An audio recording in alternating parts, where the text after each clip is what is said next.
The Saturn is home to a lot of good, quick, arcade-like originals. Crimewave is an example of one of these games, and it's exclusive to the console released by eidos. Strangely, despite the eidos name, this game is very obscure. As of writing this script, there is only one eBay listing for an NTSC copy.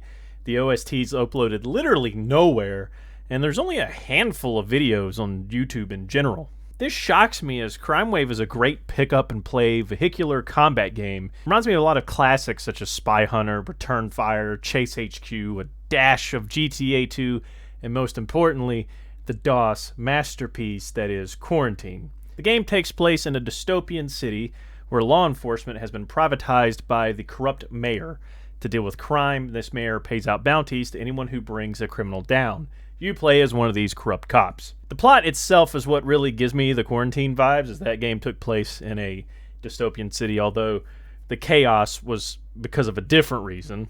Which, by the way, did you know that Quarantine got a PS1 and Saturn release? Only in Japan, and both had different titles, but yeah, that they do exist, and I should at least check out the Saturn version soon. This is, of course, assuming you even know what Quarantine is. Anyway, for me, Crimewave is an amalgamation of a lot of other games, and I think that's why I enjoyed it so much, is because I'm being reminded of other titles that I like. So let's get down to the details. Crimewave opens up with a pretty sick FMV.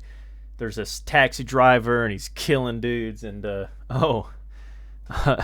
sorry, that's the wrong FMV. Here we go. This is the right opening.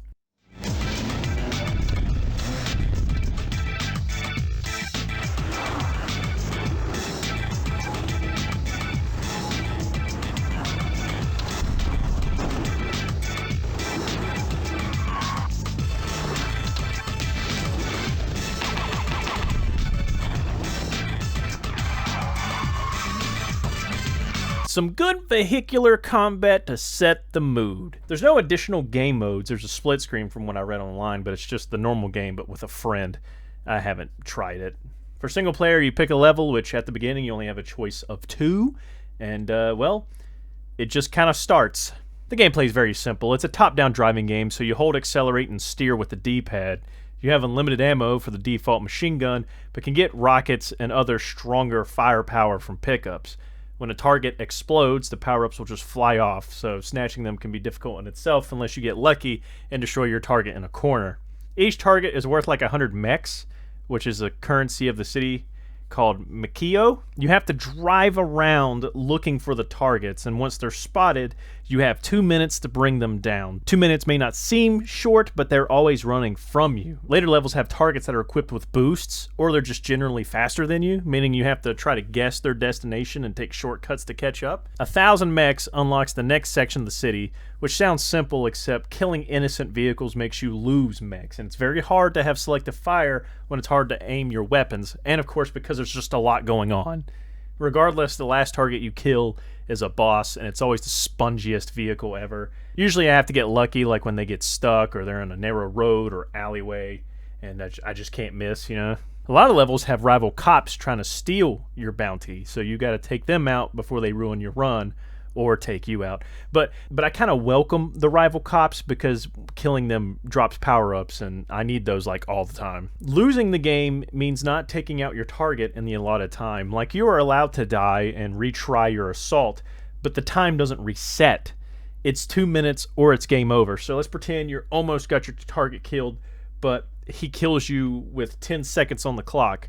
The moment you respot him, you only have 10 seconds. So, you know, it gets a little stressful. Thankfully, when it's game over, you can just continue where you left off by selecting the level you just unlocked. Like, of course, your score is going to be reset, but I don't think anyone's going to be playing this to compare high score. The game can be frustrating, but it's not very long, so it's kind of outweighed.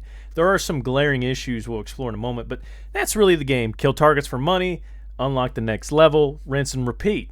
There's 8 levels, and since they're different sections of the city, they all have their own little theme.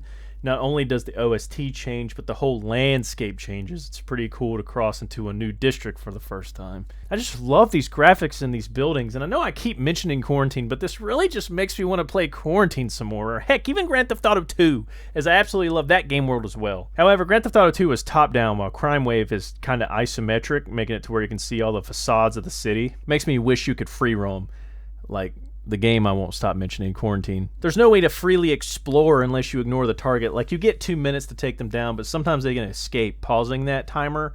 If you find them again, the timer continues where it left off. So theoretically, you could look around, and I did do this a few times, but I would really love an endless mode where I could really just take in all the sights without any pressure and anybody trying to kill me. It's a comfy game, but of course there are some issues. The camera takes a bit to get used to. I had to really adjust to this rapidly changing camera that kind of whips around depending on how you turn. There's 2 kind of zoom levels on your car, where you're really close to it or you zoom way out, and I found that both of them make me motion sick regardless, unless I get used to it. And I think this will be the biggest hurdle for most players, is that this sort of camera is extremely out of fashion and hasn't aged very well. But I do think you can get used to it eventually. Honestly, what I was doing is I was keeping my eyes up on the mini-map until I got close to the target. Then I would look at the screen and try to take down my target. But of course, you miss out on all the buildings and ambiance doing that, but you know, I do what I can to make sure I'm not vomiting in a brown bag. The next issue is performance. I emulated this in mendafen, which every game I've ever tested has run fine so far, but Crimewave has frozen several times, and it's usually just during the beach level, like right after I die or lose. When it's not freezing, the game does hitch up. This was cited in reviews at the time, so this is not an emulation issue. You'll just be driving along and suddenly the game will start to have little hiccups here and there. It wouldn't be a big problem if the game wasn't timed and reliant on accuracy when firing weapons. And lastly, I just wish there was a tad bit more plot and world building, some kind of narrative or story.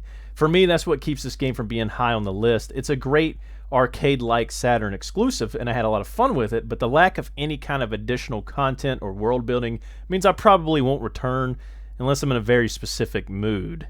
There's nothing that would draw me back. Like, the OST is pretty great, but that's not enough for me to be like, man, I feel like playing Crimewave tomorrow. Like, the visuals, the OST, it's all amazing, but it's not enough for me to be like, dang, I kind of want to play Crimewave again. You know what I'm saying?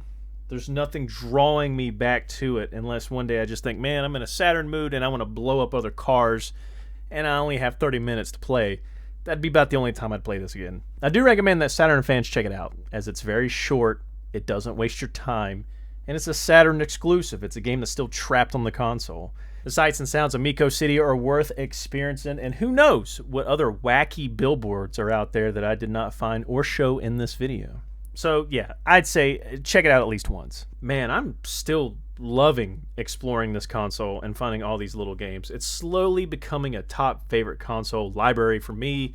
I have a lot more Saturn games on the list I still want to check out, but I do have a few video ideas and projects in the works that aren't Saturn related, so we may be seeing a mix here and there. The next video will be about another modern boomer shooter, but my lord, is this one pretty stinky. It's pretty bad, so I don't think I've reviewed a outwardly bad game in a while. And with that in mind, I'm about to check out a Saturn game on my own to see if it's video worthy or if I can stomach it, and from what I can tell, it's pretty garbage, or at least people say it's garbage. So we might get 2 bad games back to back. If you have any guesses on what those games might be, let me know in the comments. But until then, I'm going to probably boot up Quarantine because Crimewave has put me in the mood. And so while I'm exploring Chemo City and taking out all the crazy people in the road, I'll see you in the next episode of whatever that is. I know what it is, but you don't, so I'll see you in the next episode of whatever that may be.